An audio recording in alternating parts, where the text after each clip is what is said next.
minutos sin problema, 45. Ok, mira, ya entramos. Muy bien. Hola, ¿qué tal? Muy buenas noches. Qué gusto estar con ustedes otra vez en estos webinars de los miércoles en Educaréis. Hoy tenemos la presencia de la doctora Rafaela Chiavón, no sé si se pronuncia así, pero bueno, hago el mejor intento y les voy a contar quién es ella, un poquito de su trayectoria para que le conozcan. Es un placer tenerla con nosotros porque, bueno, nos han felicitado mucho por esta invitación, nos han dicho que claro, que trajimos a la mera mera, así nos decían las amistades. Ella cursó la carrera de medicina en la Universidad de Padua, Italia, y la especialidad de ginecología y obstetricia en la Universidad de Trieste, Italia. Desde 1984 vive en México, ha cubierto varios cargos clínicos y asistenciales en instituciones públicas, en biología de la reproducción del Hospital General de México y en salud reproductiva de niñas y adolescentes en el Instituto Nacional de Pediatría. Entre 2003 y 2005 se desempeñó como directora general adjunta de salud reproductiva en la Dirección General de Equidad de Género y Salud Reproductiva en la Secretaría de Salud. Entre 2006 y 2017 fue directora general de IPAS México, una organización no gubernamental dedicada a la defensa y promoción de los derechos sexuales y reproductivos, con un enfoque específico sobre el aborto seguro. Entre 2012 y 2015, asumió además la Secretaría Técnica del Comité Promotor de la Iniciativa para una Maternidad Segura en México.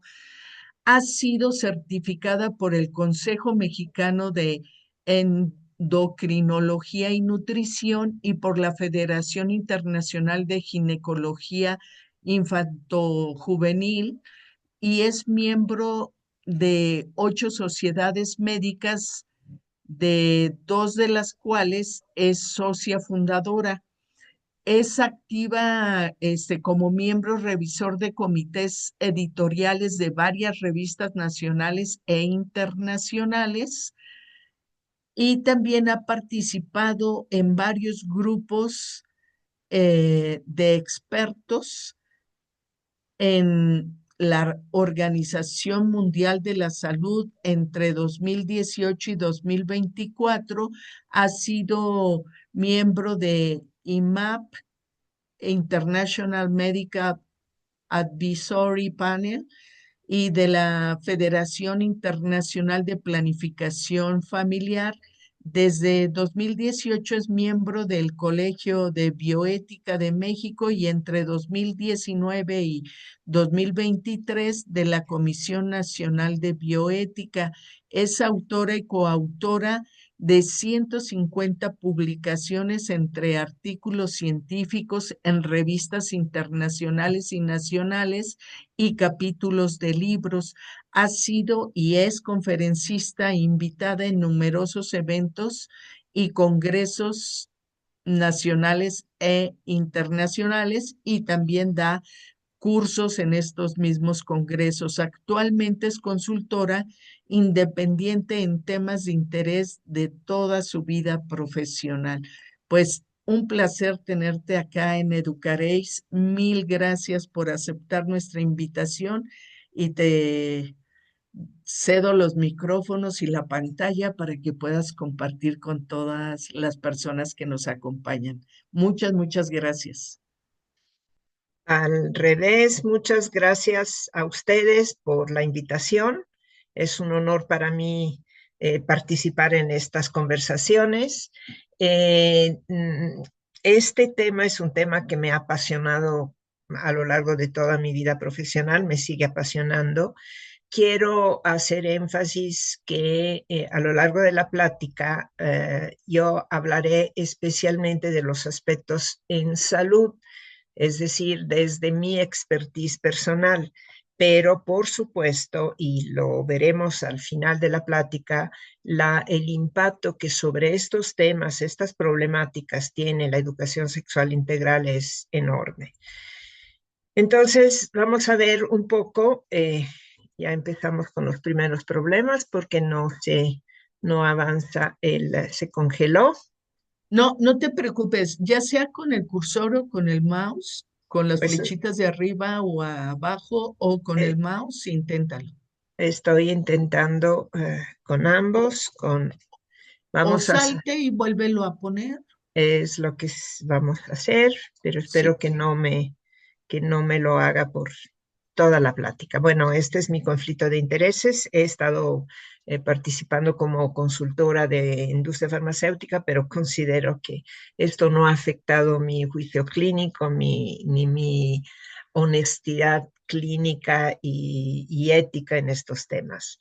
Vamos a hablar un poco de esta temática que hemos visto en el título y aclaro que estoy utilizando fuentes y especialmente haré referencia a la fuente más reciente, que es la Encuesta Nacional de la Dinámica Demográfica del 2023, cuyos resultados apenas se empezaron a compartir este año.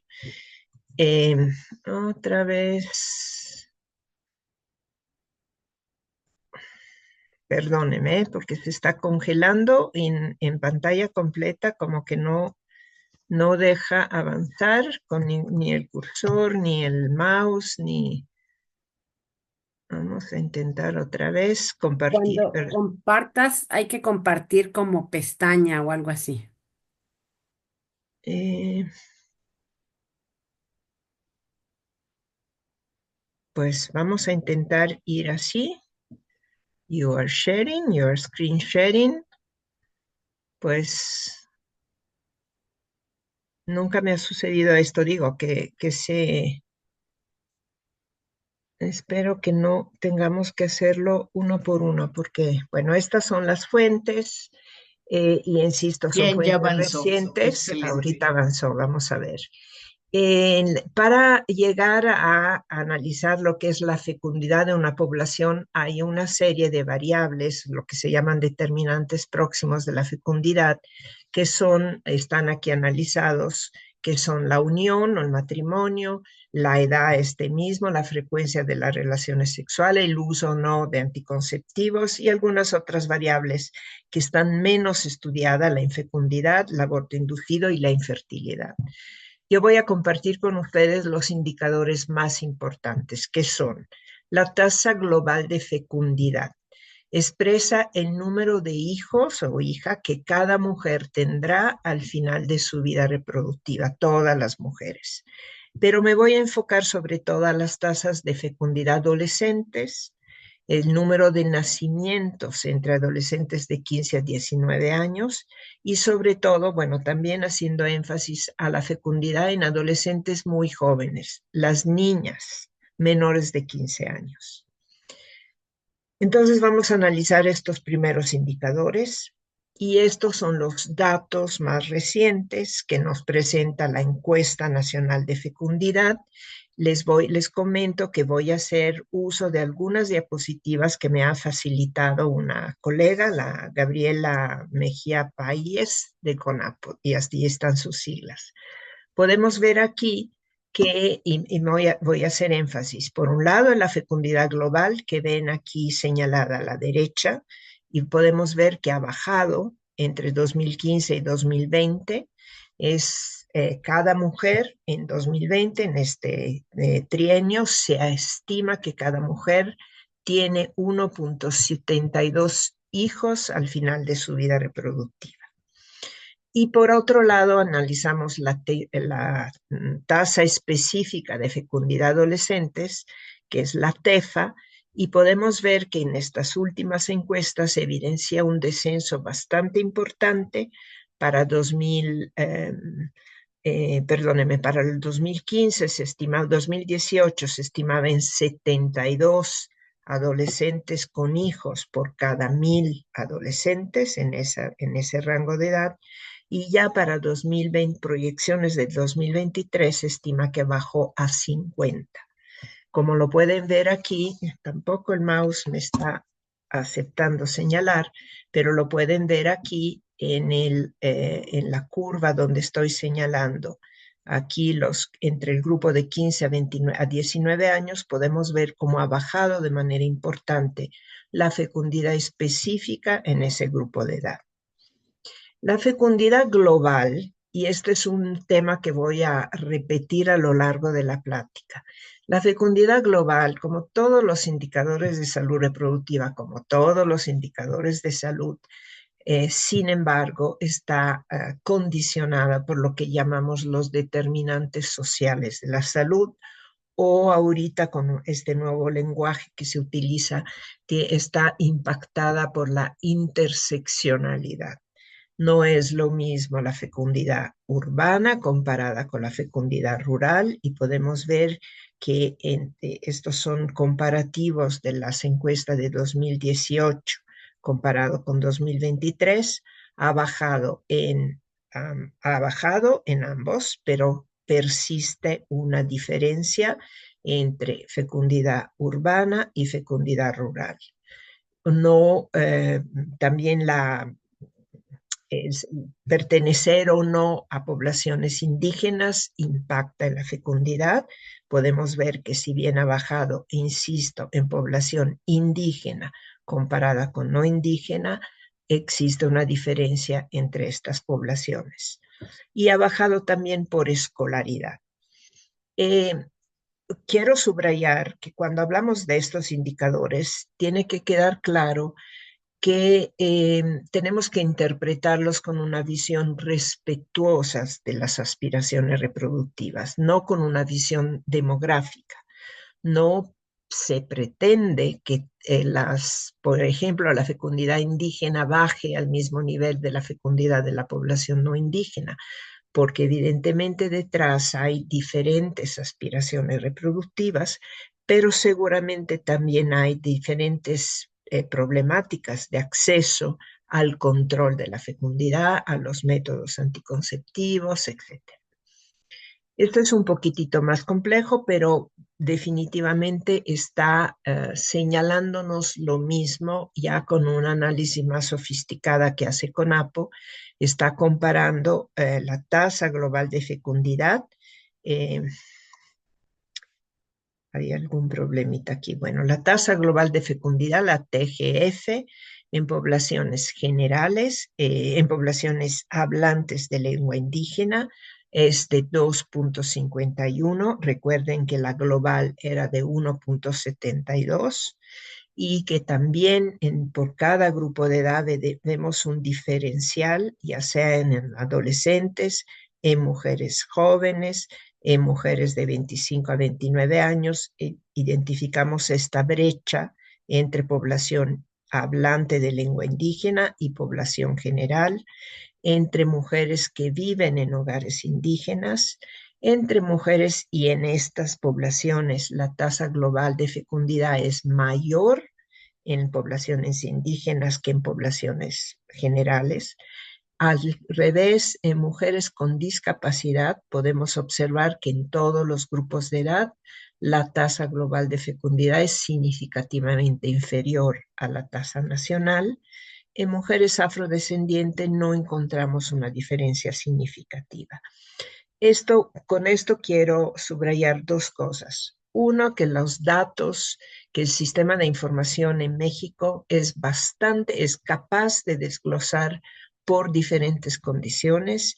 De hecho, cuando hablamos de población indígena, la encuesta, la ENADID, utiliza 3 criterios de adscripción indígena: hablantes de lengua indígena, que viven en hogares indígenas y que se autoadscriben como población indígena. Entonces podemos ver, esta es como una presentación muy general de cómo vivimos en un México diverso, diferentes, con diferentes realidades. Si analizamos esta misma tasa global de fecundidad la analizamos por entidad federativa, comparando 2018 versus 2023, podemos ver aquí, y hay diferentes puntos, diferentes metodología para estimar esta tasa global de fecundidad. La total a nivel nacional aquí está en 2023, es de 1.72, con otras estimaciones que hace CONAPO para conciliar con otras fuentes de información es un poquito más alta.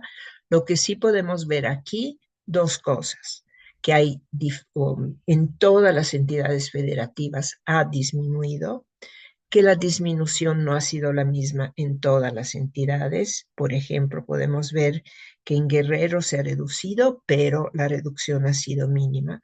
Pero sobre todo señalo, eso es la diferencia otra vez entre la Ciudad de México, por ejemplo, donde encontramos una tasa global de fecundidad de apenas 0.99, menos de 1, comparado con Guerrero, donde es de 2.33. Se considera que la tasa de reemplazo generacional es de por lo menos 2, es decir, de 2 progenitores, una mamá y un papá, deberían nacer 2 hijos para que se reemplazara la población. Pero ya México pasó a una transición en algunas partes del país, pasó a una transición que ya nos ubica a nivel de ciertos países desarrollados. Esta igual es otra presentación de lo mismo, perdóneme por, creo que está redundante, pero señalando otra vez de otra manera estas diferencias, estas brechas que existen dentro de un mismo país. Si analizamos la tasa específica de fecundidad adolescentes de 15 a 19 años, que vemos aquí a nivel nacional, les reitero que hemos vivido, afortunadamente hemos logrado esta disminución relativamente significativa entre 2015 y 2020, de 72 por 1.000 adolescentes a 50 por 1.000 adolescentes. Sin embargo, otra vez vemos como la reducción en las diferentes entidades federativas del país ha sido diversa e inclusive otra vez ha sido mínima en Guerrero. Quiero señalar, y esto en lo personal me llama mucho la atención, Chiapas siempre ha sido la entidad federativa con la más alta fecundidad global y la más alta fecundidad adolescente. En estas últimas estadísticas vemos que Guerrero se ubica como el estado con mayor fecundidad adolescente y global. Y otra vez vemos la entidad de las brechas, 19 apenas en la Ciudad de México, apenas 19 cada 1.000 adolescentes en la población tenían un hijo nacido vivo a esa edad, comparado con 82 entre 1.000 adolescentes en Guerrero. Otra vez, un México diverso que estamos viendo. Como les decía, que resulta finalmente la fecundidad son diferentes transiciones, como se llama. La primera es la edad a la primera relación sexual. La segunda transición es la que se denomina como la edad a la primera unión, al matrimonio o la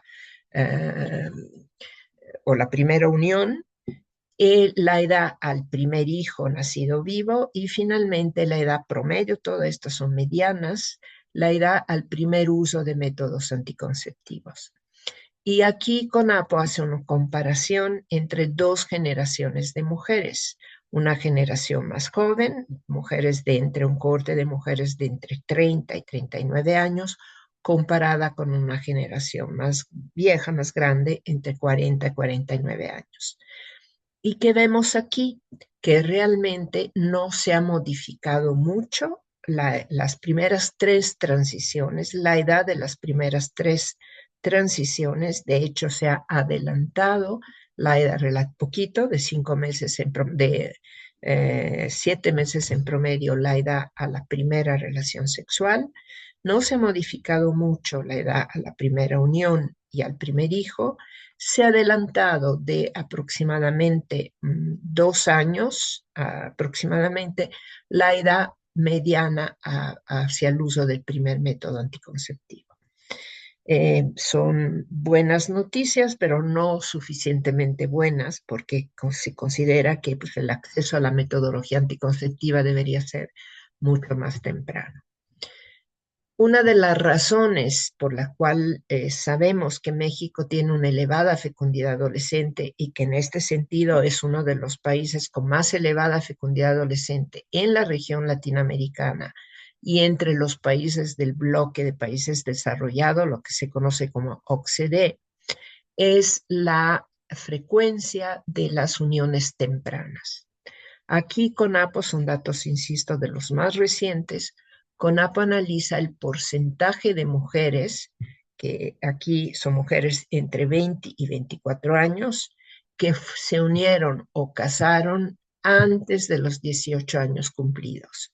Y compara la información de 2018 comparada con la de 2023. 2023 es en verde, 2018 en azul. A nivel nacional observamos una disminución del porcentaje de 20.8, es decir, una de cada 5, a 18.4. Pero otra vez vemos esta enorme diferencia entre entidades federativas. En la Ciudad de México solamente el 7.3 del por ciento de las mujeres se casaron o unieron antes de los 18 años y otra vez en Guerrero la tercera parte, más de la tercera parte de las mujeres unidas o casadas entre los 20 y los 24 lo hicieron antes de los 18 años. Y además la mala noticia es, y aquí señalo con un asterisco rojo, las entidades federativas donde no solo no ha disminuido, sino que ha aumentado el porcentaje de mujeres con uniones tempranas. Otro fenómeno sobre el cual en especial, y esto se lo digo sin falsa modestia, en lo personal he estado insistiendo desde la ideación del ENAPEA, de esta Estrategia Nacional para la Reducción del Embarazo en Adolescente. He estado insistiendo sobre la necesidad de enfocar los análisis y las intervenciones no solo en adolescentes de 15 a 19 años, sino en adolescentes de menores de 15, de 10 a 14 años. Y desafortunadamente en este indicador vemos que hay un estancamiento, por decirlo menos.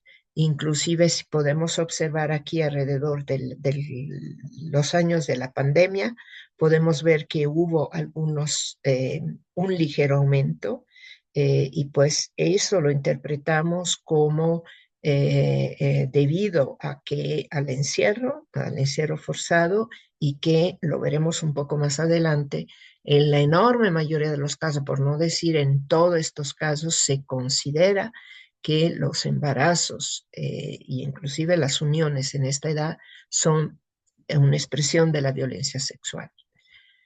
Esto está expresado con dos diferentes indicadores, no voy a entrar en estos detalles, pero ambos tienen digamos, un andamiento, una tendencia similar, paralela, y insisto, no nos dan muy buenas noticias, aun cuando entre 2015, que fue cuando se inició la ENAPEA, y el 2023 sí se puede observar un ligero descenso. Cuando hablamos de tasas, si bien las tasas, y eso es importante para estadísticas, para estudio demográfico, porque nos ayuda a comparar eventos entre poblaciones muy numerosas o nos ayuda a comparar eventos en los años, en el tiempo. Por ejemplo, no es lo mismo hablar de cuántos nacimientos hay en Nayarit comparado con cuántos nacimientos hay en el Estado de México. Y por eso se utilizan las tasas, nos normaliza por el número de población. Pero yo aquí presento, es una reconstrucción que hice a partir de los datos crudos del ENADIT, Aquí estamos viendo número de nacimientos. Cada uno se refiere a una niña menor de 15 años. ¿Cuántas de estas niñas tuvieron un hijo nacido vivo por cada año? Y subrayo porque pues uno diría, bueno, aquí es Chiapas y pues Chiapas tenía en 2000, alrededor del 2012, tuvo más de 2.200 eventos en niñas menores de 15 años que se volvieron madres siendo niñas. Experimentó un descenso bastante importante que después, sin embargo, se aplanó. Hubo otras entidades que, sin embargo, este es Guerrero otra vez, que tuvieron una tendencia inversa, pero subrayo también aquí en moradito la Ciudad de México, donde para 2011 teníamos casi 1.000 niñas que se volvieron madre en ese año y todavía en 2023 estamos hablando de 237 niñas que tuvieron un hijo nacido vivo en ese año. Yo creo que esta es una de las grandes eh, escándalos, no sé cómo decirles, algo imperdonable en un país, independientemente de su grado de pobreza, de desarrollo, etcétera. En resumen, así como una fotografía muy instantánea, entre 2010 y 2023 en México nacieron aproximadamente 4,5 millones de niñas y niños, de madres, adolescentes, si los sumamos todas en este año, y aproximadamente 190,000 niñas de niñas madres, menores de 15. Yo siempre me pregunto eh, qué sociedad estamos creando a partir de estas realidades. Y siempre pienso que es el primer derecho de cada persona, de todos los derechos, es el de nacer deseado, y si no deseado, si no planeado, pero sí querido y amado. Y creo que es muy difícil en estas condiciones generar entornos, eh, digamos, que favorezcan el desarrollo psicoemocional, social de estos productos. El 3,6% de todas las muertes en adolescentes entre 2000 y 2005 fueron debidas a causas maternas, y este porcentaje sube en Guerrero al 6,4%. Las adolescentes son personas sanas, y es otra vez imperdonable que un porcentaje de muertes en esta edad se deba a causas maternas. Y no solo hablar de muertes, sino de hospitalizaciones. Este es un análisis que hicimos cuando estaba en IPAS. 8 de cada 10 hospitalizaciones en adolescentes a nivel nacional se debían a causas maternas, a embarazo, parto, aborto, puerperio, y casi una tercera parte, el 29% de todas las hospitalizaciones en niñas fueron debidas a causas maternas. No, uno pensaría que se deben a apendicitis, infecciones respiratorias, etcétera. No, el 29%, casi el 30% en niñas fueron debidas a causa materna. Y en Coahuila este porcentaje llegó a casi 1 de 2. Además, estos son datos todavía de la encuesta del 2018. No me ha dado la vida de recuperar la información para la última INADIT, pero a nivel global, en todos los grupos de edad, el 38,4% de las mujeres alguna vez embarazada dijeron que su último embarazo había sido no intencionado o no planeado, es decir, no dentro de los siguientes 2 años, o no de plano no deseados. Pero este porcentaje sube al 50% entre adolescentes. Es decir, 1 de cada 2 adolescentes, 2 de 4, dijo que su último embarazo había sido no planeado, no deseado. Uno también nos preguntamos, cuando los que trabajamos en esta temática, ¿qué está detrás de un deseo declarado de embarazo en estas edades?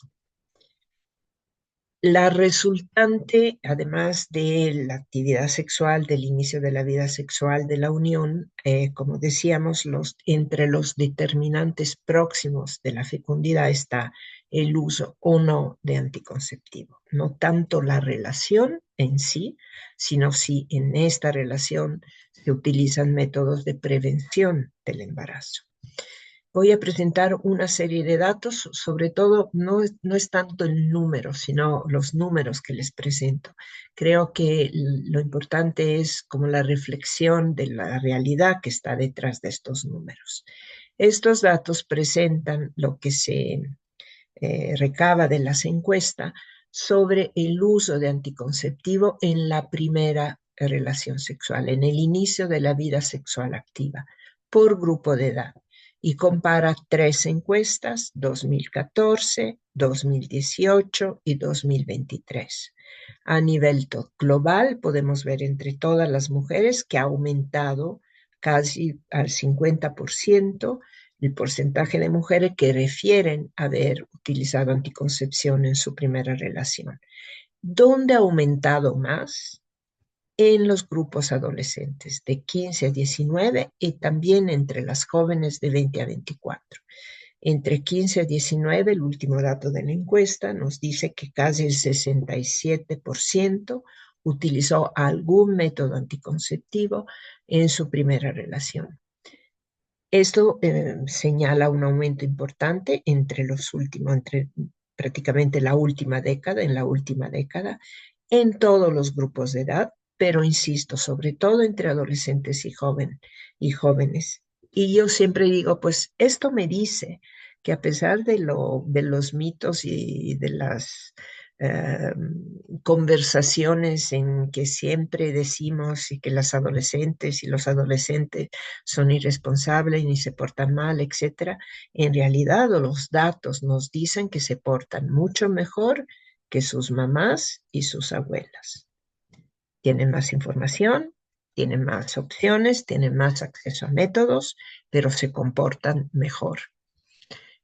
Cuando analizamos otra vez, este es un desglose de 2018, no tengo el dato de 2023, sospecho que es bastante parecido, pero cuando vemos qué tipo de métodos utilizan las jóvenes y los jóvenes cuando inician su vida sexual activa, la enorme mayoría de ellos refiere haber utilizado condón, 87%, casi 9 de 10.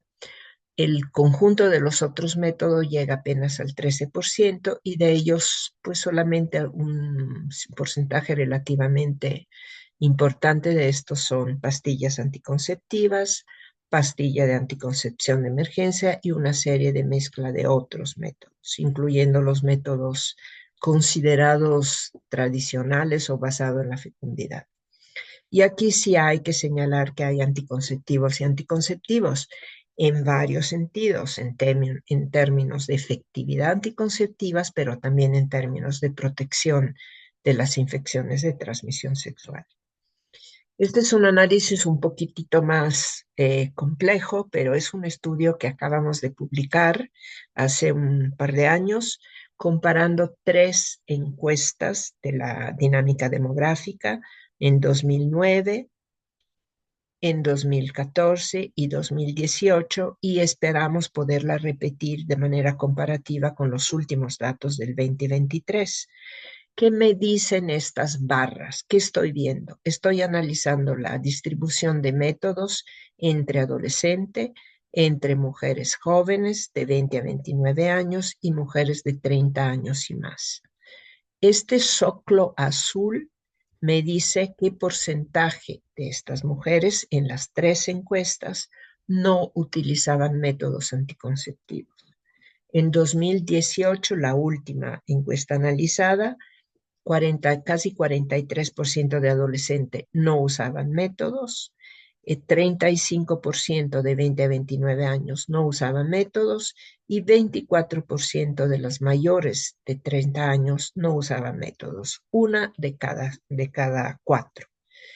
Y las demás, esta es la distribución de los métodos. Quiero señalar un aumento relativamente importante del uso del implante, entre adolescentes y jóvenes, pero a expensa de una disminución del uso del dispositivo enaranjado. Quiero hablar más de esto para compartirles mis reflexiones, mi interpretación de estos datos al respecto. Les voy a presentar ahorita, otra vez son datos de CONAPO, de la colega de CONAPO que me los ha facilitado. De hecho, los presentó hace 3 días en un evento que se llamó Diálogos de Planificación Familiar, perdón, en la semana pasada. Y aquí podemos ver la prevalencia. Acabo de presentar el uso de métodos anticonceptivos en la primera relación sexual. Aquí estamos analizando la prevalencia anticonceptiva, es decir, de todas las mujeres en edad fértil, sexualmente activas. En edad fértil se encuestan de 15 a 49 años. Entre todas estas mujeres, ¿qué porcentaje está utilizando métodos anticonceptivos? Y otra vez se compara aquí 2018 versus 2023. Podemos ver que hay un ligero descenso en la prevalencia anticonceptiva. La general es de casi 75% de todas las mujeres sexualmente activas entre los 15 y los 49 años utiliza método, pero hay una disminución de casi un punto porcentaje entre 2018 y 2023. Y los únicos dos grupos donde otra vez observamos un aumento del uso de métodos, insisto, no solo en la primera relación, sino a lo largo en estos años de vida reproductiva, los únicos dos grupos donde observamos un aumento es entre adolescentes y mujeres jóvenes. Otra vez, no se merecen que los estemos criticando y que le estemos atribuyendo juicios estigmatizadores y no basado en evidencia. Como vimos en la variable de la fecundidad, también el uso de métodos anticonceptivos depende de una serie de variables, llamamos las características sociodemográficas, determinantes sociales de la salud o interseccionalidad que afecta su uso de anticonceptivo. Otra vez, varias pueden ser las causas, desde problemas de acceso, problemas de conocimiento, de capacidad de acceder a estos métodos o diferentes aspiraciones reproductivas que tenemos que entender y, por supuesto, respetar. Señalo rápidamente 3 variables que se están presentando aquí: el lugar de residencia, rural, urbano, y otra vez se comparan 2 encuestas, 2018 versus 2023, y podemos ver que en el ámbito rural, entre comunidades rurales, es menor la prevalencia anticonceptiva y ha disminuido, y mientras ha aumentado en el ámbito urbano. Por nivel de escolaridad, encontramos, esto es interesante, creo yo, un aumento en todos los niveles de escolaridad más básicos, desde primaria incompleta a primaria completa, y prácticamente se mueve poco entre secundaria, aumenta en prepa y más. Es decir, parece que aun cuando hay diferencias, estas brechas se han reducido con los años. Y señalo uno de los puntos que quiero enfocar a lo largo de mi plática. Las mujeres que menos utilizan métodos son mujeres nulíparas, aquellas que todavía no tienen un hijo. Son sexualmente activas, pero no tienen hijos.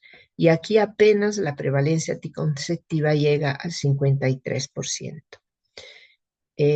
Posiblemente algunas de estas, la paridad va de la mano con la edad, muchas veces son 2 variables que van de la mano, que son codependientes, como se dice, pero este es uno de los fenómenos que estamos encontrando vinculado con este fenómeno del embarazo temprano, del embarazo no planeado. Las mujeres acceden a los métodos anticonceptivos después de 1 o 2 hijos, pero todavía cuando todavía no han tenido un hijo nacido vivo o cuando apenas tienen uno, la prevalencia anticonceptiva es baja. Y esto lo analizamos con las encuestas anteriores, todavía no lo hemos actualizado a 2023, pero aquí les estoy presentando de manera comparativa 2014, 2018 y entre mujeres en edad fértil unidas en azul, comparada con mujeres en edad fértil sexualmente activas en naranjado. Y este fenómeno lo hemos visto, no se lo presenté, pero también en 2023 lo encontramos igual. Las mujeres sexualmente activas en edad fértil usan más anticonceptivo que las mujeres en edad fértil unidas o casadas. Otra vez, son fenómenos que tenemos que interpretar con una visión antropológica amplia que me puede decir dos cosas. Las mujeres se unen porque quieren hijos y por ende no usan anticonceptivos, se unen o no se casan.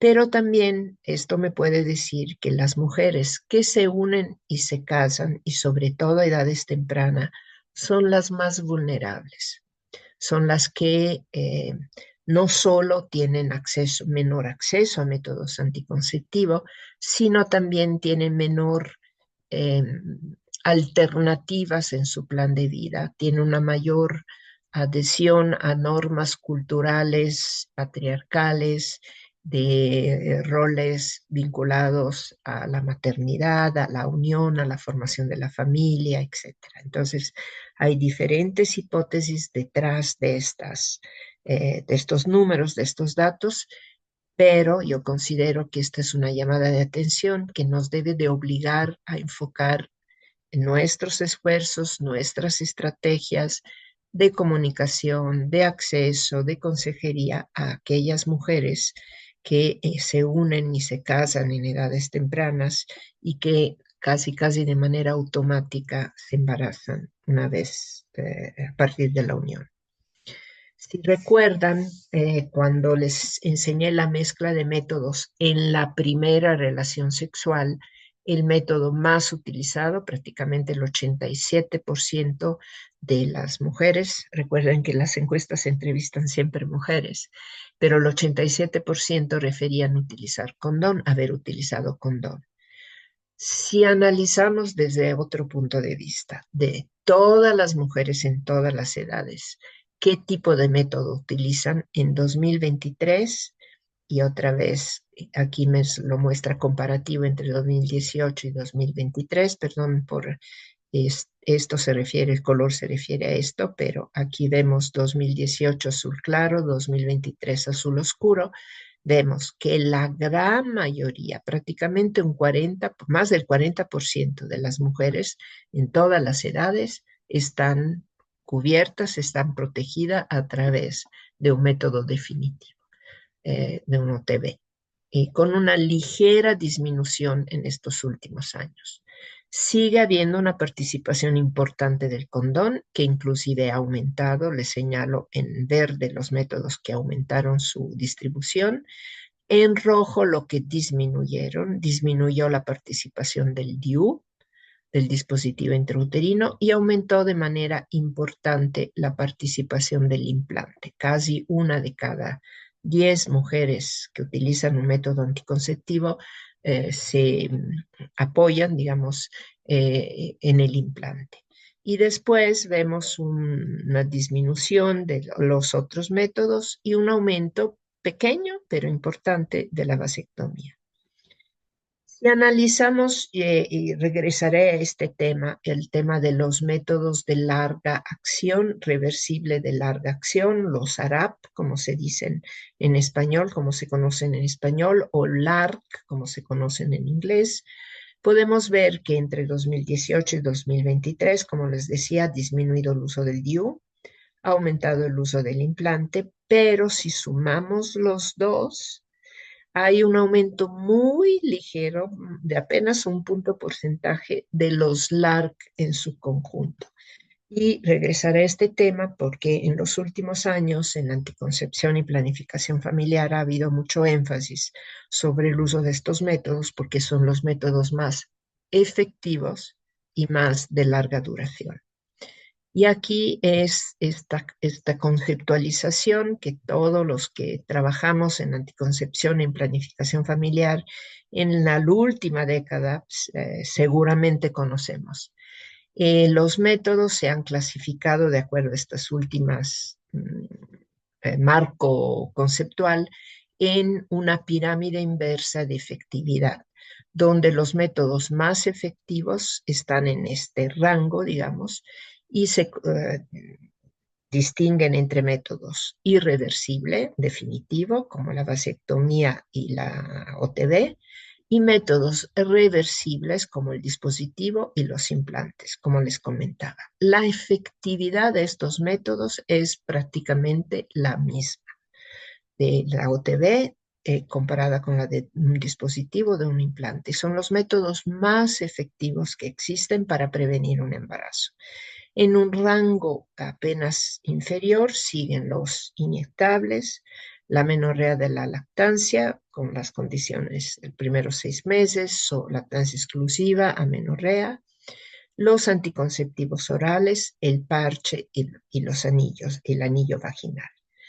Menos efectivos son el preservativo masculino, el diafragma y los métodos basados en la fertilidad, y en la pirámide, en la base de la pirámide inversa, el preservativo femenino, el coito interrumpido y los espermicidas.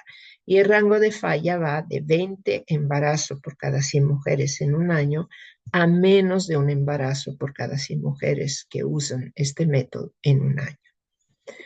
¿De qué depende esta diferencia en la efectividad y por qué tanto énfasis ahorita en estos métodos LARC reversibles pero de alta efectividad?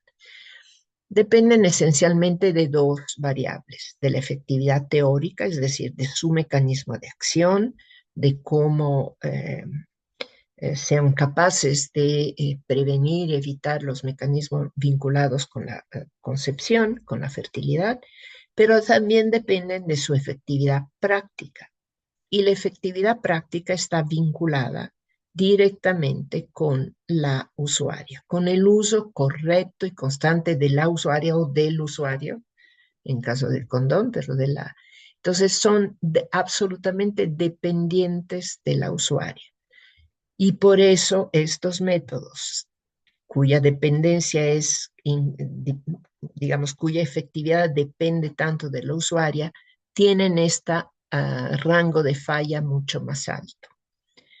Por otro lado, los métodos, y aquí no estoy incluyendo los definitivos, los métodos como el dispositivo y el implante no dependen de la usuaria. Su efectividad teórica es prácticamente igual a su efectividad práctica, porque no dependen de un uso correcto y constante, de que la usuaria o el usuario lo utilice todas las veces que tiene relaciones, o que se tome la pastilla todos los días, más o menos a la misma hora, que si vomita la vuelva a tomar, etc.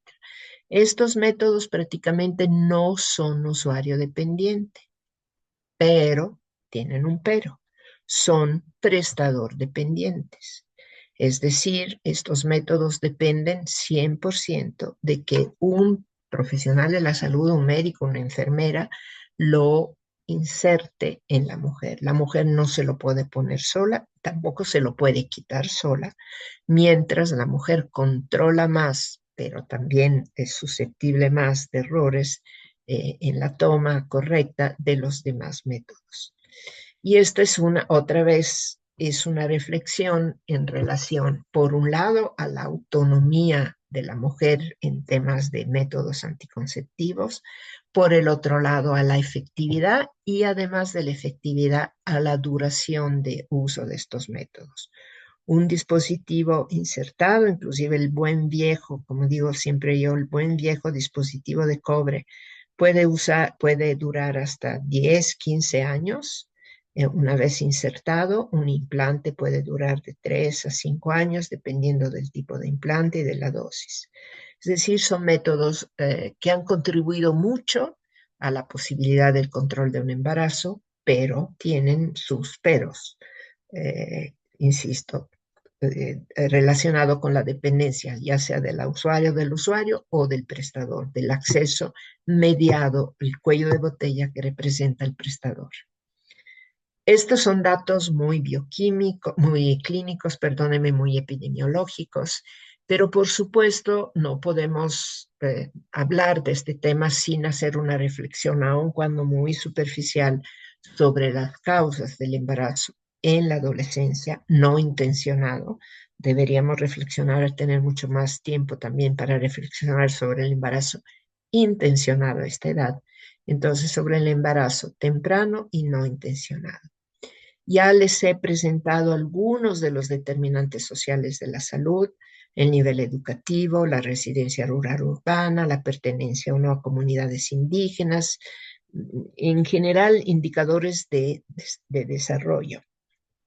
Hay otros cuellos de botellas que vinculan, digamos, el embarazo temprano, que son los marcos legales que tiene un país, que regula o limita o favorece el acceso a los servicios de salud sexual y reproductiva y a los métodos anticonceptivos en adolescentes, en mujeres no unidas, en niñas, etc. Y como mencionamos muy de pasada, las normas sociales que imponen digamos, un rol todavía tradicional vinculado con la formación de la familia, con la maternidad, etcétera, para la mujer. Pero es cada vez más importante en la discusión, inclusive en las políticas públicas de nuestro país, tomar en cuenta la violencia sexual, sobre todo cuanto más temprana es la edad de la niña que se vuelve madre o que se une, y cuanto más temprana es esta edad, tanto más frecuente es la violencia sexual como causa de estas uniones y de estos embarazos. Y recordando, esto es una pintura de un viejo amigo italiano, de un compaisano, Luciano Valentinotti, creo que expresa de manera muy trágica cómo la realidad de la violencia sexual, sobre todo en niñas, está vinculada, está en el 90% de los casos, a personas que son parte del núcleo familiar. Nada más para hacer un breve repaso de los marcos legales y normativos en el país, que son, como les decía, parte de estos factores condicionantes de un embarazo temprano, junto con otros que nada más menciono porque no tendré mucho tiempo de profundizar en ellos, que es la disponibilidad de recursos humanos sensibilizados y capacitados y la disponibilidad de insumos anticonceptivos. Vale la pena subrayar que México tiene un marco constitucional y legal muy robusto que apoya, en teoría, el derecho a las opciones en salud sexual y reproductivas para todas las personas, independientemente de su edad, de su estatus civil, independientemente inclusive de su adscripción de géneros, etc. Bueno, aquí está el elenco el marco constitucional, sobre todo a partir de la reforma de 2011, que incorpora de manera automática todos los tratados y convenciones internacionales sobre los derechos de niñas, niños y adolescentes, en contra de la violencia, en contra de la discriminación, etcétera, y los reglamentos de las leyes generales y sus reglamentos de salud, de educación, etcétera. En una jerarquía inmediatamente inferior siguen las normas oficiales mexicanas, las NOM. Hay varias normas que apuntelan estos derechos. Quiero subrayar que la NOM 005 de los Servicios de Planificación Familiar se ha actualizado, está esperando su aprobación, esperando su aprobación, que de manera optimista yo había puesto para 2024, pero está atorada en la oficina de la abogada general, relacionada con el tema del acceso de menores de edad a métodos anticonceptivos. Y se lo comento de manera, bueno, no es confidencial porque espero que haya muchos que nos están oyendo, pero porque es un tema que vale la pena tener presente en el radar. La norma oficial mexicana 047, que también regula la atención a niños, a menores de edad, bueno, al rango de edad de 10 a 19 años. Perdóneme, la norma oficial mexicana 046, que regula la atención a mujeres víctimas de violencia sexual, eh, establece de manera muy sólida la obligación de ofertar y prescribir anticoncepción de emergencia y la obligación de ofertar servicios de interrupción voluntaria del embarazo sin necesidad de una autorización judicial o del Ministerio Público, solo aceptando la declaración jurada de la mujer y ratificando que las menores por arriba de los 12 años no requieren consentimiento informado de los padres, reconociendo que con frecuencia es el padre o el padrastro o el tutor el responsable de esas violaciones. La 047 regula el acceso a servicios de salud sexual y reproductiva y afirma que no es necesario la presencia de padre o madre tutor para recibir los servicios de consejería si el menor expresa la preferencia de ser recibido a solas. Y también la NOM 047 establece que solo para métodos quirúrgicos sea necesario el consentimiento informado de los padres en caso de que el consultante, la consultante sea menor de edad. Además de la Constitución, las leyes y las normas, hay planes y programas, responsabilidad del Ejecutivo, y en la administración pasada tuvimos bastante énfasis sobre este tema que esperamos, lo pongo aquí porque confiamos que siga el énfasis sobre estas temáticas en esta administración que inicia. Les quiero recordar en especial la implementación del ENAPEA, esta Estrategia Nacional para la Prevención del Embarazo en Adolescente, que establece para 2030 dos metas: disminuir a la mitad la fecundidad entre 15 y 19 años y erradicar los nacimientos en menores de 15 años. Y como yo fui responsable en parte de este lenguaje, les señalo la importancia de hablar de los nacimientos, porque estamos hablando, como ya vimos, de causalidades distintas. La violencia sexual está atrás de muchos de estos nacimientos y en muchos de estos casos no es suficiente la prevención del embarazo, sino que tenemos que intervenir con una prevención terciaria, que es la prevención del nacimiento a través del aborto legal, de un aborto seguro, accesible para estas niñas. La ENAPEA tiene un análisis teórico, un marco conceptual muy sólido, muy robusto, muy analizado, que, digamos, distingue entre las causalidades individuales, familiares, entre pares, escuela, comunidad y el entorno nacional, en términos de causas estructurales, de legislaciones, etcétera, y digamos, determina diferentes componentes y quiero subrayar aquí en especial estos 6 componentes que incluyen la educación inclusiva, integral y flexible y la educación integral en sexualidad progresiva y inclusiva. Estos van de la mano en el sentido que, por un lado, la estrategia pretende mantener en la escuela las niñas, es decir, prevenir la deserción escolar temprana.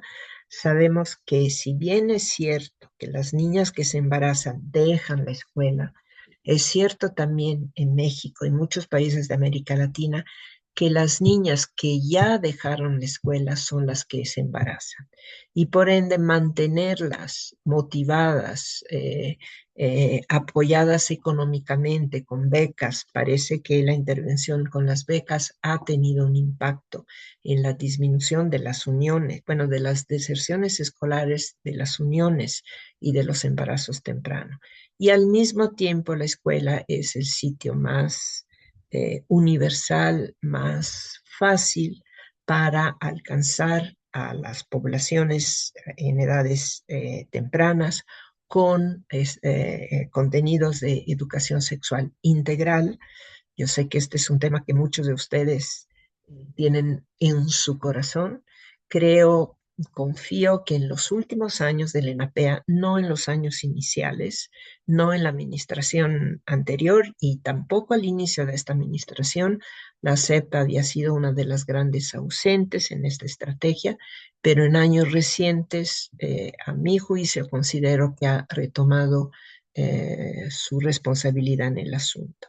Y por supuesto, otras intervenciones desde, digamos, sociales, socioeconómicas, la generación de otros planes de vida que no sean solo vinculados con la maternidad temprana, el entorno habilitante, legal, social y regulatorio, y por supuesto dos fuertes componentes relacionados con los servicios de salud, ya sea para proveer anticoncepción, así como para proveer atención a la violencia.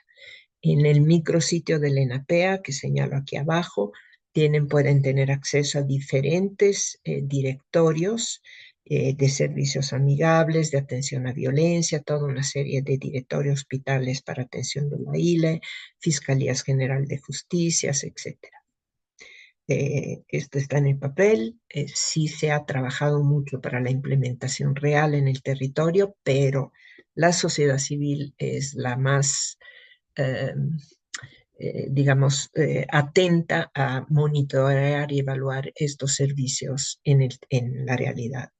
También, insisto, bajando como jerarquía, además de las normas y de los programas, tenemos lineamientos técnicos y creo que grandes logros de la administración pasada del Centro Nacional de Equidad de Género y Salud Reproductiva han sido la generación de dos lineamientos en especial que les voy a mencionar: los nuevos lineamientos para la prescripción y uso de métodos anticonceptivos y los lineamientos técnicos para la prestación de anticoncepción post-evento obstétrico, y el tercero, que quiero señalar aquí, un excelente lineamiento técnico para la atención del aborto seguro en México, que se alinea, por un lado, al todo el cuerpo de las sentencias de la Suprema Corte de Justicia y por el otro lado a las directrices técnicas de la Organización Mundial de la Salud en términos de atención al aborto seguro. Voy rapidísimo en términos de normatividad para el acceso a los métodos anticonceptivos, sobre todo en adolescentes y jóvenes. Desde hace muchos años, México sigue la normatividad internacional, los criterios médicos de elegibilidad de la Organización Mundial de la Salud, y así lo ha hecho con las normas y así lo ha hecho con los lineamientos. ¿Por qué hago referencia a esto? Porque desde el punto de vista clínico es clara la ausencia de contraindicaciones para el uso de cualquier método anticonceptivo que esté relacionada con la edad o con la paridad. Este cuadro, la OMS y las normas mexicanas utilizan una especie de semáforo que me dice qué métodos se pueden utilizar en qué circunstancias. Cuando hay una semaforización verde, eso implica que esa circunstancia, esa situación no es un obstáculo para el uso de ese método. Y dependiendo del anaranjado o de rojo, hay contraindicaciones relativas o absolutas.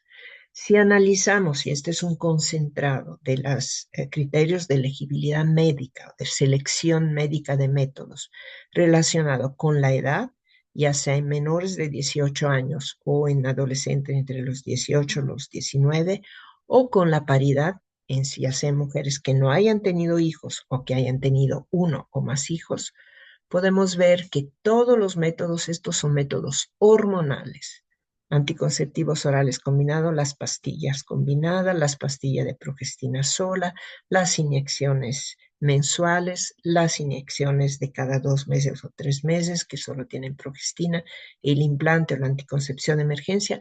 Ninguno de este método cae en una categoría amarilla o roja, dependiendo de la edad de la paridad. Y lo mismo encontramos para métodos no hormonales: dispositivo, condones, permicida, diafragma, abstinencia periódica, métodos basados en la enfermedad. Todos los métodos. ¿Cuál es el mensaje? Todos los métodos pueden ser utilizados para todas las adolescentes, aun cuando no hayan tenido hijo. Hay otras guías sólidas, robustas, muy útiles para quien provea servicio de anticoncepción. Y aquí termino, voy concluyendo. Sé que los tiempos siempre me toman más tiempo de lo debido, pero quiero concluir con algunas notas positivas y algunas reflexiones sobre los retos. ¿Qué podemos y debemos hacer desde cada una de nuestras trincheras? Les presento una página que salió en El Economista de hoy, del periódico El Economista, que hace referencia al evento que les mencionaba de la semana pasada, donde se hizo una reflexión sobre los logros y los retos y se presentó un instrumento que se llama, bueno, un diagnóstico que lleva a cabo un organismo que se llama Foro Europeo, ay, perdóneme, el Foro Democrático Europeo, Foro Parlamentario Europeo, que hace un análisis, un mapeo de la normatividad y de las leyes, del marco normativo y legal que está detrás de la prestación del servicio de planificación familiar y anticoncepción, y presenta este atlas latinoamericano. En este mapeo realizado por organismos internacionales, sociedad civil y organismos gubernamentales, México quedó como primer lugar, como líder en toda la región, por esta robusta soporte constitucional y legal que apoya la prestación de servicio de anticoncepción, por la gratuidad de los métodos y por una de la más amplia gama de métodos anticonceptivos que se ofrecen en los programas de planificación familiar, por la información que se otorga sobre los programas de manera pública, etc. Sin embargo, en este foro se discutieron también los retos y les voy a mencionar de manera muy rápida y sí con una fuerte carga autocrítica también, qué cosas tenemos que hacer todos y todas desde el sector educativo, el sector social, el sector salud, etcétera. Porque insisto que estábamos haciendo cuando nacían estos 4,5 millones de hijos de madres adolescentes, 190,000 hijos de niñas madres, o estas fecundidad, yo considero no planeada y no deseada en sectores que viven en circunstancias de vulnerabilidad. Sobre todo, yo creo, más allá de algunas, digamos, necesidad de profundizar desde el punto de vista cualitativo la información para generar políticas públicas más enfocadas, más focalizadas, sí en general sabemos qué tenemos que hacer. Sabemos cuáles son las medidas basadas en evidencia, integrales, intersectoriales, permanentes, progresivas, que se enfoquen en las causas y también en las consecuencias del embarazo no intencionado. Y se lo resumo aquí en 4 bullets. Sabemos que necesitamos, y esto, insisto, como conclusión de todos estos análisis, como resumen del marco conceptual del ENAPEA, como resumen de las evidencias que se han generado a nivel regional en las diferentes discusiones. Sabemos que necesitamos intervenciones estructurales que impacten en los determinantes sociales, en la escolaridad, la pobreza, la marginación. Sin embargo, estas intervenciones tendrán un impacto a mediano y largo plazo, no inmediato. Necesitamos, por supuesto, son esenciales las intervenciones educativas en los 2 ámbitos que les comentaba: prevenir la deserción escolar y implementar una efectiva y real educación integral en sexualidad. Y estas intervenciones educativas tendrán la posibilidad de impactar en las normas y los roles de género comunitario, de prevenir la violencia y además de empoderar a niñas, niños y adolescentes en términos de derechos sexuales y reproductivos, de su derecho a acceder a la información y a la anticoncepción en específico. creo otra vez que considero que estas intervenciones tendrán un impacto a mediano y largo plazo, que nos ayudarán a generar generaciones más empoderadas a mediano y largo plazo, aun cuando pueden impactar en las adolescentes, en las niñas y adolescentes de hoy.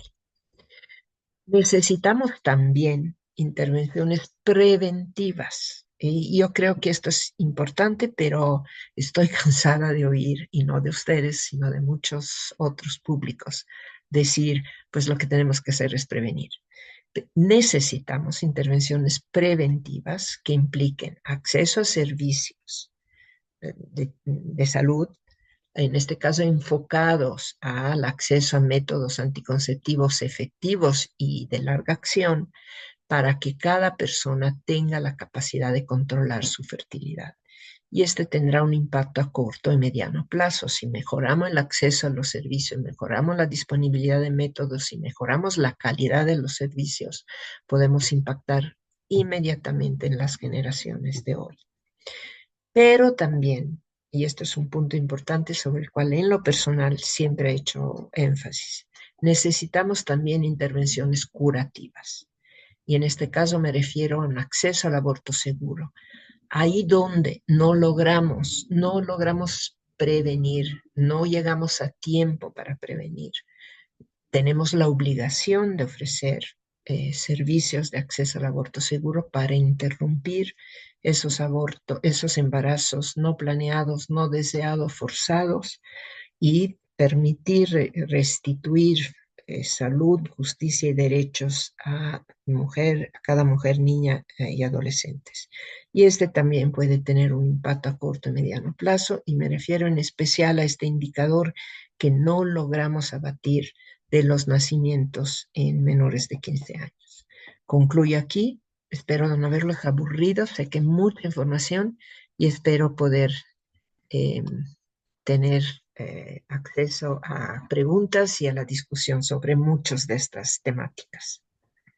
Mil gracias. Yo creo que toda la conferencia ha sido espléndida, muy redonda. Muchas de las preguntas que aparecieron, pues están ya plasmadas en esta parte final de cuáles son los retos, cuáles son las oportunidades que tenemos para mejorar las condiciones.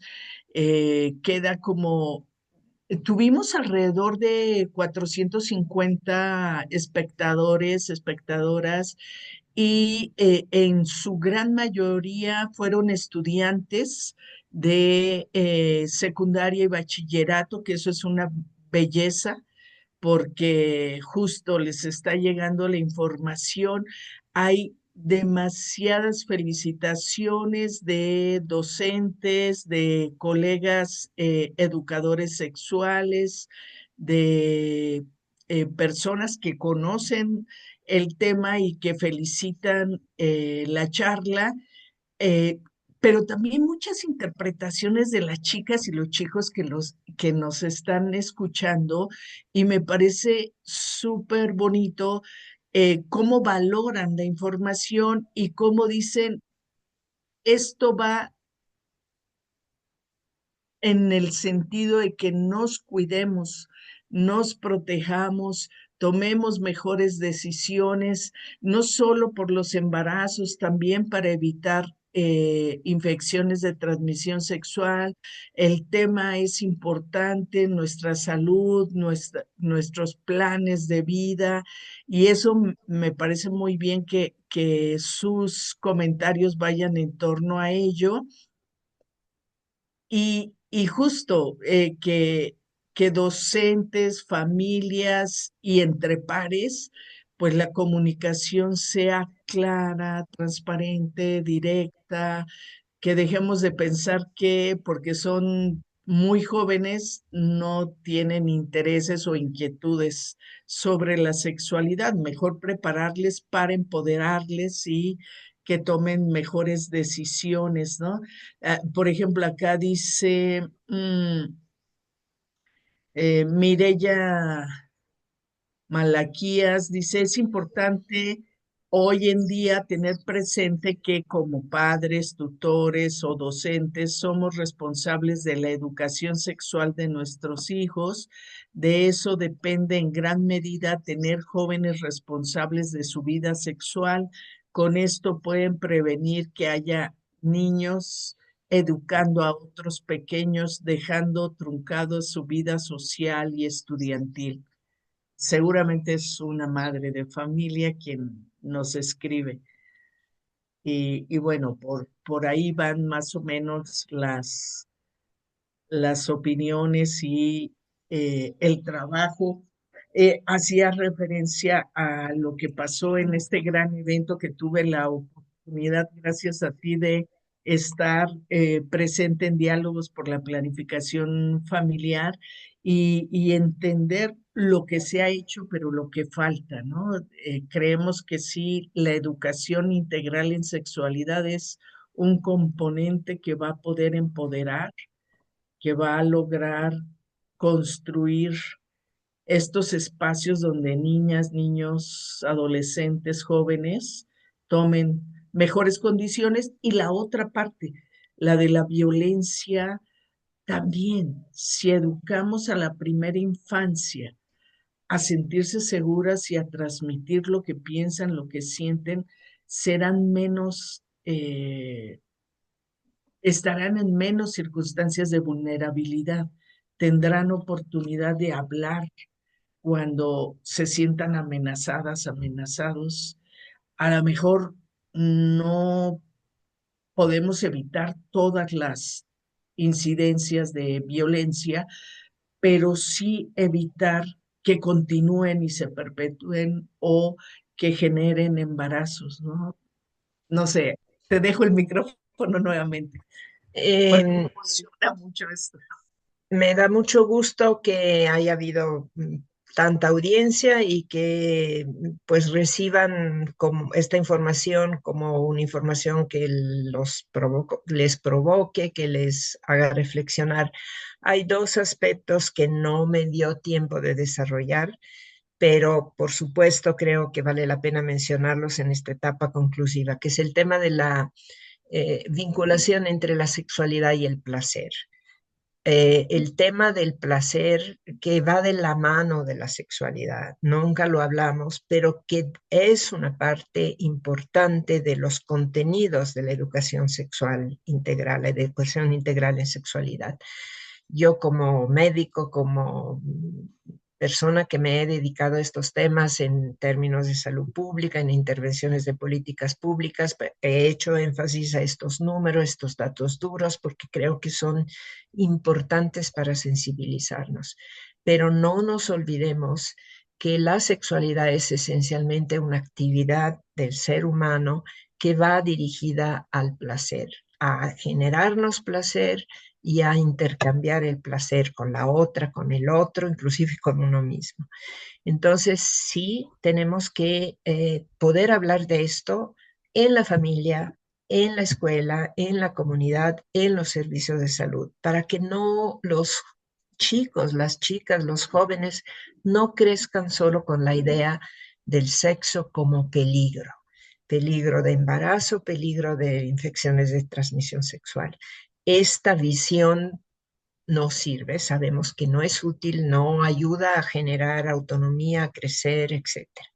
Entonces, sé que es un tema difícil de platicar, sobre todo en la familia, y también entre los educadores, no muchos maestros, profesores apenas están empezando a formarse en estos temas. Te digo que reconozco el esfuerzo de la SEP en ese sentido. Y el segundo aspecto que va de la mano con lo que tú comentaste, que es el tema de la violencia, creo que la educación sexual integral no solo ayuda a las niñas potenciales víctimas a ser más conscientes, a poder reconocer lo que es un abuso, una violencia, sino debe de ayudar a educar, a generar lo que llamamos las nuevas masculinidades. Niños, adolescentes y hombres que no sean violentos, que sepan comunicarse de manera solidaria, de manera igualitaria con sus contrapartes femeninas. Y creo que en este sentido, decía yo que el impacto lo podremos ver a mediano y largo plazo, porque eh, tenemos que construir creo que es un reto muy grande que tenemos que ir construyendo. Nuevas generaciones de hombres no violentos que sepan vivir de la mano con sus parejas de todo tipo y de todos géneros.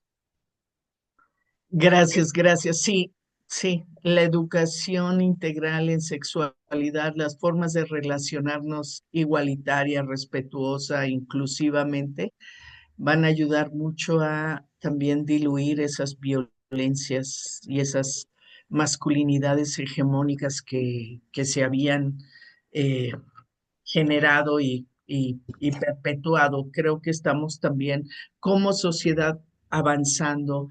Nosotras hemos trabajado mucho para tener ya otras acciones, pero creo que ellos también empiezan a moverse de lugar y si educamos desde la primera infancia, va a ser, a lo mejor no nos toca mirar lo No que, nos toca a la mejor.